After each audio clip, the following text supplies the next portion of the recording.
شہزادہ قاسم کی شہادت کے بارے میں تو آپ سب جانتے ہیں، لیکن کیا آپ یہ جانتے ہیں کہ شہزادہ قاسم نے یزیدی فوج کے ساتھ کیسے مقابلہ کیا؟ ایک چھوٹا سا بچہ جب یزیدی فوج کے بڑے بڑے پہلوانوں اور بہادروں کے مقابلے میں آیا تو کیا ہوا؟ اور جب شہزادہ قاسم نے اپنے بابا امام حسن علیہ السلام کا دیا ہوا تعویذ کھولا تو اس میں کیا لکھا ہوا تھا؟ یہ پورا واقعہ تفصیل سے میں آپ کو اسی ویڈیو میں بتاؤں گا۔ شب عاشور سن 61 ہجری، اس وقت امام حسین علیہ السلام نے اپنے اصحاب کو یہ خبر دی کہ کل سب شہید ہو جائیں گے، تو شہزادہ قاسم بن حسن علیہ السلام نے امام حسین علیہ السلام سے سوال کیا کہ کیا مجھے بھی شہادت نصیب ہوگی؟ امام حسین علیہ السلام نے شہزادہ قاسم سے پوچھا کہ موت تمہارے نزدیک کیسی ہے؟ شہزادہ قاسم نے جواب دیا کہ موت میرے لیے شہد سے زیادہ شیرین ہے۔ اگلی صبح عاشور کا سورج نمودار ہوا۔ شہزادہ قاسم امام حسین علیہ السلام کے پاس آئے اور جنگ کی اجازت مانگی۔ امام حسین علیہ السلام نے انہیں جنگ کی اجازت نہ دی اور فرمایا، قاسم تم میرے مرحوم بھائی کی نشانی ہو، میں جب بھی اپنے بھائی کو دیکھنا چاہتا ہوں میں تمہیں دیکھتا ہوں، میری یاد تازہ ہو جاتی ہے۔ قاسم تم شبیہ ہو میرے بھائی حسن مجتبیٰ کی۔ شہزادہ قاسم ایک خیمے میں بیٹھے رو رہے تھے۔ حضرت امام حسن علیہ السلام نے شہزادہ قاسم کو تعویذ باندھا تھا اور بی بی فروہ کو فرمایا تھا کہ قاسم سے کہنا کہ جب وہ سب سے زیادہ پریشان ہو تو تب اس تعویذ کو کھولے اور پڑھے۔ جب بی بی فروہ نے شہزادہ قاسم کو یہ بات بتائی تو کہا کہ اس سے زیادہ پریشانی کیا ہوگی؟ قاسم تعویذ کھولو، اس میں حل لکھا ہوگا۔ شہزادہ قاسم نے تعویذ کھولا، اس میں لکھا تھا، اے قاسم، اے میرے لخت جگر، جب اپنے چاچا امام حسین علیہ السلام کو تنہا پاؤ، دیکھو کہ وہ بہت پیاسے ہیں، مظلوم ہیں، غریب ہیں، اے قاسم تب بالکل گریز نہ کرنا، اپنی جان چاچا پر قربان کر دینا۔ شہزادہ قاسم نے اپنے آنسو صاف کیے، بابا کا خط چوما اور اسے امام حسین علیہ السلام کے پاس لے گئے اور فرمایا، یہ دیکھیں چاچا میرے بابا نے کیا لکھا ہے۔ حضرت امام حسین علیہ السلام نے خط لیا اور چوما اور مدینے کی طرف منہ کر کے فرمایا، اے میرے بھائی مجھے غربت میں بھی یاد رکھا۔ حضرت امام حسین علیہ السلام نے فرمایا، قاسم آپ ایسی سفارش لے کر آئے ہیں کہ میں آپ کو روک نہیں سکتا۔ حضرت امام حسین علیہ السلام نے شہزادہ قاسم کو اپنی آغوش میں لے لیا اور کچھ دیر گریہ کیا۔ شہزادہ قاسم اصرار کرتے رہے اور امام حسین علیہ السلام کے ہاتھ کا بوسہ لیتے رہے، یہاں تک کہ امام حسین علیہ السلام نے انہیں اجازت دے دی۔ شہزادہ قاسم اس حالت میں کہ ان کی آنکھوں سے اشک جاری تھے میدان کا رخ کرتے ہیں اور اس طرح رجس پڑھتے ہیں، اگر مجھے نہیں پہچانتے تو میں حسن مجتبیٰ علیہ السلام کا فرزند ہوں جو نواسۂ رسول حضرت محمد صلی اللہ علیہ وآلہ وسلم ہیں۔ یہ حسین علیہ السلام اسیر ہیں ایسے لوگوں کے درمیان کہ خدا انہیں آب باران سے سیراب نہ کرے۔ پہلے ایک شخص آیا، اس نے آپ پر حملہ کیا۔ شہزادہ قاسم نے اپنی ڈھال سے اس کا وار روک کر اپنی تلوار نکال کر ایک ہی وار سے اس شخص کو واصل جہنم کیا۔ پھر دو افراد آپ سے مقابلے کے لیے ساتھ آئے، دونوں نے آپ پر تلوار سے وار کیا، آپ نے ان کا وار خالی جانے دیا اور اپنی تلوار نکال کر دونوں کو واصل جہنم کر دیا۔ عمر سعد اور شمر یہ سب دیکھ رہے تھے اور سمجھ گئے تھے کہ علی علیہ السلام کے بیٹے تو بیٹے، ان کے پوتے بھی شیر کا جگر رکھتے ہیں۔ عمر ابن سعد نے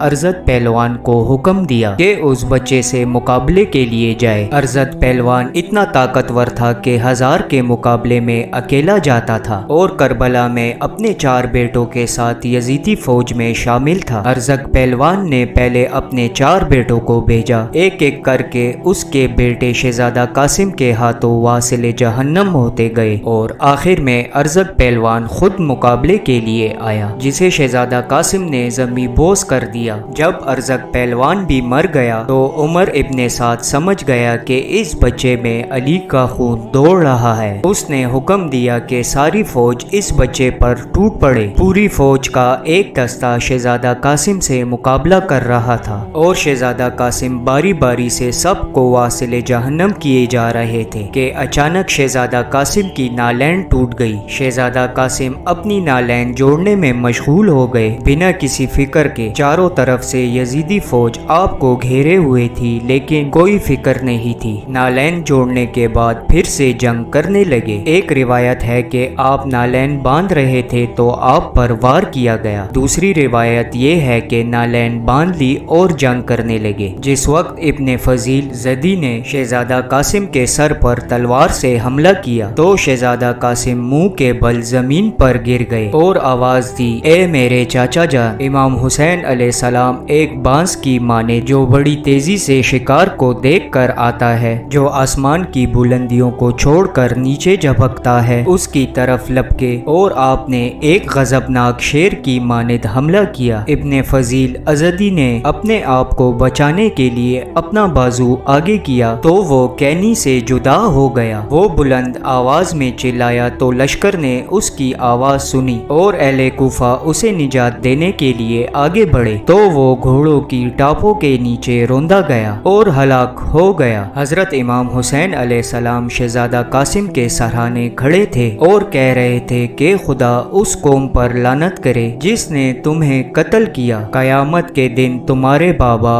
اور تمہارے جد اس خونخواہی کا بدلہ لیں گے۔ اس کے بعد فرمایا، خدا کی قسم تمہارے چچا کے لیے سخت ہے کہ تم نے اسے پکارا اور وہ تمہاری مدد نہ کر سکا۔ خدا کی قسم آج وہ دن ہے کہ تمہارے چچا کے دشمن بہت زیادہ ہیں اور مددگار بہت کم ہیں۔ یہ کہہ کر آپ نے شہزادہ قاسم کا لاشا سینے سے لگا کر اٹھایا۔ امام حسین علیہ السلام نے شہزادہ قاسم کے لاشے کو بنی ہاشم کے دیگر شہداء اور اپنے بیٹے علی اکبر کے پاس لٹا دیا۔